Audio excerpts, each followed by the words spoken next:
नाराज जेन झींसाठी फडणवीस सरकारचा damage कंट्रोलचा plan. राज्यामध्ये 1000 रोजगार मेळाव्यांचं आयोजन केलं जाणार आहे।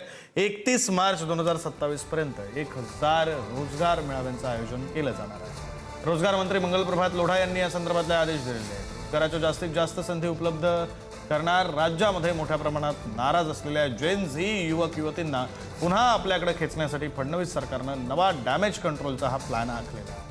रोजगाराच्या जास्तीत जास्त संधी उपलब्ध करून देण्यासाठी कौशल्य रोजगार उद्योजकता व नाविन्यता विभागाच्या वतीनं 31 मार्च 2027 पर्यंत 1000 रोजगार मेळाव्यांचं आयोजन केलं जाणार आहे।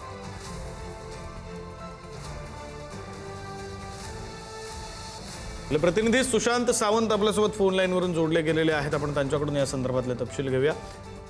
सुशांत, विक्रांत, आपण जर बघितलं असेल तर मागील काही दिवसांमध्ये जेनजींची प्रचंड नाराजी आहे ती केंद्र सरकारवर आणि राज्य सरकारवर होती। आपण बघितलं असेल तर दिल्लीमध्ये जे आंदोलन झालं त्याचे पडसाद महाराष्ट्रात उमटले। त्यानंतर आता सरकारकडून कुठेतरी डॅमेज कंट्रोलचा प्रयत्न जो आहे तो केला जातोय।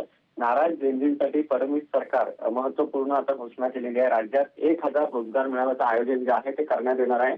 कौशल्य रोजगार उद्योजकता व नाविन्यता मंत्री मंगलप्रभात लोढा यांनी हे आदेश दिलेले आहेत। 2 दिवसापूर्वी मंगलप्रभात लोढा यांनी एक बैठक घेतली आणि या बैठकीमध्ये सर्व अधिकाऱ्यांना जास्तीत जास्त तरुणांना रोजगार संधी उपलब्ध व्हावी यासाठी रोजगार मेळावा आयोजित करा असे सांगितले आहे।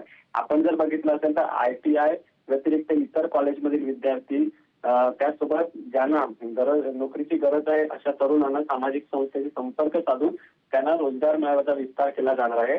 राज्यातील प्रत्येक जिल्ह्यात व तालुक्यात या रोजगार मेळाव्याची माहिती जी आहे ती सरकारकडून दिली जाणार आहे। त्यामुळे सरकारकडून कुठेतरी तरुणांना एक साथ घातली जाते रोजगार निर्मितीच्या विक्रांत। धन्यवाद सुशांत दिलेल्या या सविस्तर माहितीसाठी।